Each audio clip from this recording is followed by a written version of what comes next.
मोहमदाधिकारं नाशं विधाय हितदोदयतिर्वेका। ये भागवत पुराण में आया।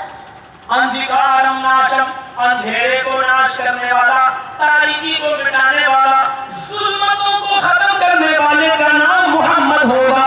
मोहमदाधिकारम, जब वो आएगा तो अंधेरा नाश हो जाएगा। मोहमदाधिकारम नाशम, मोहम्मद उसका नाम होगा और वो आएगा तो अंधेरा नाश हो जाएगा, अंधेरा मिट जाएगा। क्या ये इस तरह विचार नहीं है कि हुवल्लज़ी बअस फिल उम्मीयीन रसूलन मिनहुम यतलू अलैहिम आयातिही व युज़क्कीहिम व युअल्लिमुहुमुल किताब वल हिकमा। क्या मोहम्मद आया? वेदों में नाम अहमिद भी आया। अहमिद पितुष्परी मेधामिर तस्य जगरम अहम सूर्यवाजनी।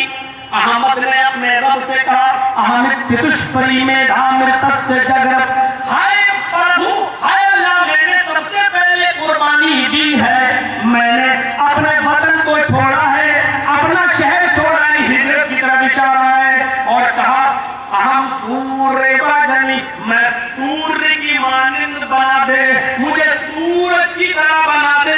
जिस तरह सूरज हिंदू और मुसलमान का घर नहीं देखता है, सूरज की रोशनी हर एक घर को रोशन करती है, हर एक घर में पहुंचती है, हर एक खेत में जाती है, हर एक के अनाज को बताती है।